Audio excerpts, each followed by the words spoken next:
guys, or should I say hi guys and gals. There are some ladies now that are doing mechanical work too, so welcome to this episode of How To with Rich. Today what we're going to do is we're going to talk about replacing the fuel pump on a 2003 Chevrolet Suburban. It's a 1500 with the 5.3 in it. This particular pump is the non-flex fuel pump. And what we're going to do is in about the next 10 minutes or so, I'm going to show you a couple tricks that'll make this a pretty simple repair for you.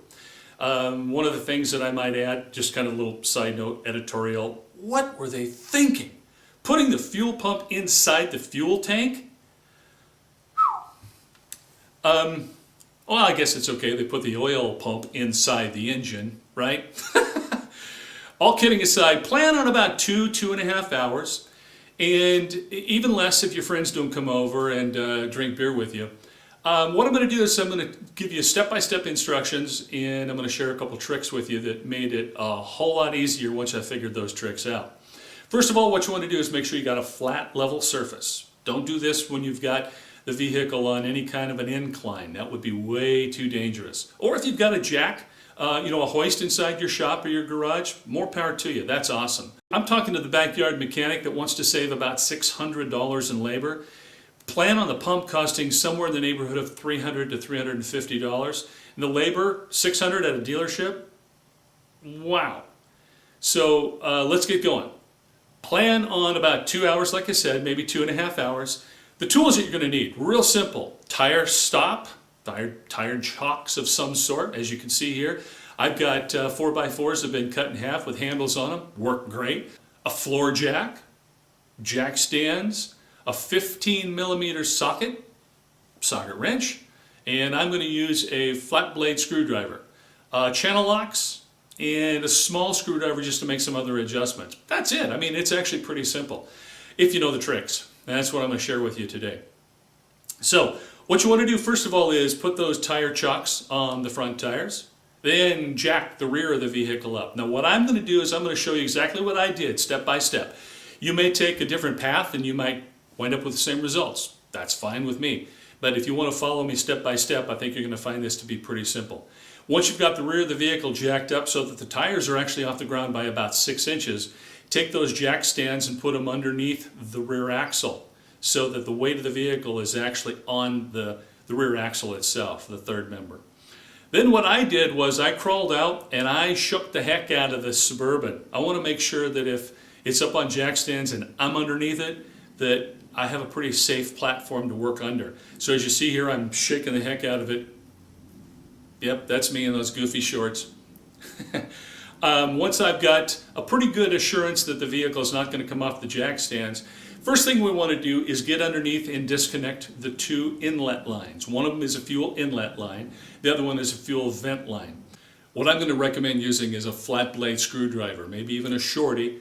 What I was dealing with is somebody had taken the hose clamps and one of them was upside down, so I had to come in from the top with a screwdriver and I needed the shorty to get into that hose clamp. So maybe have a shorty screwdriver on hand, or maybe if you've got some nut drivers and you can get a hold of those actual nuts on the hose clamps, you'd be in pretty good shape. I removed both hose clamps from both lines, pulled the lines out of the way.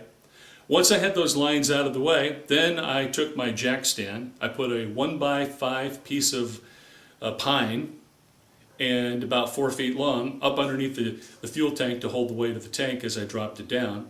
Then I took my 15mm socket wrench, took both straps off, and it's real easy on the outside, the driver's side, the 15mm sockets just come right out, and on the inside it's real interesting, there's a clip that actually hooks in on the inside and it just comes out real easy, so you can get those straps out of your way. Once you've got the straps out of your way, then what you need to do is then drop the weight of the tank down. Now, keep in mind that fuel is about 6 pounds per gallon, just over 6 pounds per gallon. So you want to make sure that that fuel tank is as empty as possible. You might even have to drain it, because you don't want to have 30 gallons of fuel. What would that be? Over 180 pounds, including the weight of the tank and the pump and everything else, on the top of the jack stand. So try to get rid of as much fuel as you can so that you're working with as little weight as possible. Once the tank straps are out of the way, I have the weight of the tank being held out by the jack, and then I lowered it down. Now what you'll notice is that the tank will want to drop, this being the back, the tank will want to drop like this. There's a cross member on the front of the tank, and it's going to hold the weight of the tank up on the front. That's fine. Let the rear of the tank drop all the way down to the ground. Keeping in mind the rear tires are off the ground about 6 inches, it's the perfect angle. Once the tank is down on the ground, here's one of the tricks, and this is the important one. You need to crawl in from the passenger side, underneath the vehicle, reach up over the top of the tank, and disconnect the 2 fuel lines. Now as you'll see here, what I've got are these 2 clips that are actually pretty easy to disconnect. You just find the 2 prongs, compress them with your thumb and finger, and then pull. Now from this angle you can see where the 2 fuel lines are coming out of the rig, and from this angle you can see where the 2 fuel lines are coming out of the tank and how those 2 would go together. Once you've got that disconnected, then you can slide the tank back towards the rear of the vehicle and drop it all the way down to the ground. That little trick right there will save you an hour. I'm not kidding. You're going to scratch your head trying to figure out how to get the tank out of the vehicle, but just by reaching up over the top, disconnecting those 2 clips, 30 seconds to do that, you can drop the tank all the way down to the ground. Now once the tank's down on the ground, there are electrical lines, so be careful. Slide the tank out towards the driver's side so you can work on it. Now once you decide that it's time to pull that pump out of the tank, you need to disconnect those 2 fuel lines. Once again, compress those 2 plastic clips with your thumb and forefinger and just pull those clips off the top. Then you want to disconnect both of those electrical lines, and one of them has got an extra safety clip on it. Just figure out how to get that safety clip off. There's a little prong you disconnect, or a little prong that you compress, pull a safety clip out, then you can reach underneath and disconnect the clip, take both of those electrical lines off. Once the electrical lines are off, then you can go ahead and pull the tank out, or then you can go ahead and pull the pump out of the tank. What I used was a channel lock, open it up to a very large size so I could grab a hold of the pump lock ring, grabbed a hold of that lock ring, took a screwdriver and twisted the pump lock ring clip out of the way, turned the ring so that I could get the pump out of the way. It only takes about 1/8 of a turn, and then that pump is free from the tank. Once you get it out, be careful, there is the float, and there is also a sock on the bottom, which is the fuel inlet. That sock sticks out wider than the size of the hole in the top of the tank, so you need to kind of negotiate the pump out on an angle. Once again, be careful. The fuel level float is also going to be hanging off the edge of the pump, so just give it a little bit of time and you'll figure out how that comes out. Okay, once you have the pump out of the tank, you need to transfer the 2 plastic clips on those 2 metal fuel lines from the old pump to the new pump. And it's really pretty simple. You just take a small screwdriver and you release the 2 plastic clips, one on either side, and then slide those off, clip them on the new pump, and you're ready to insert your new pump. Once you have the new pump ready, be sure to be careful because you're going to have that fuel level float and the fuel sock pickup hanging off the sides of the pump. So you just kind of have to angle it in and get it in. And it's actually pretty easy once you get that to that point. Now once the pump is in the tank, you'll notice that it's about maybe 1/2 inch to 3/4 of an inch higher than the tank. It's quite normal. That's because the pump itself is spring-loaded to hold it down on the bottom of the tank. So compress those springs, take that fuel pump lock ring, put it back in place, take your channel locks, lock that in place, make sure that that clip is ready, or make sure that clip is in place, and you're ready to reinstall your fuel lines and your electrical lines. Those are all pretty simple.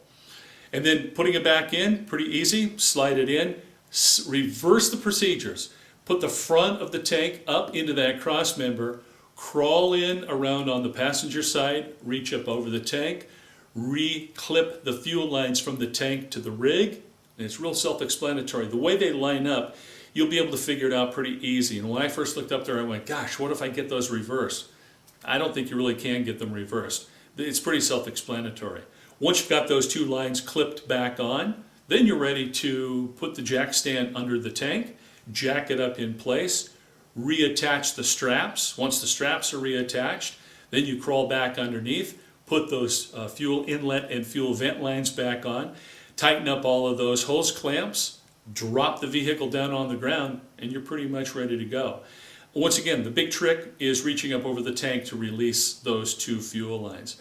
I hope that made it a whole lot easier for you, because what I found was it was kind of overwhelming at first, and then that problem I had trying to figure out how to get the tank out of the vehicle, once I did, it was pretty easy. You know the tricks now. I expect you to do it in less than about 2 hours, once again, unless your friends show up with beer, and then you have to stand around and talk with them for a while. I have a website. You can see the link underneath this video. If you have any questions or concerns, send me an email. I'll get right back to you. I'll help you with whatever you got going on. So once again, thanks for watching this video. It's called How To with Rich. I'm Rich.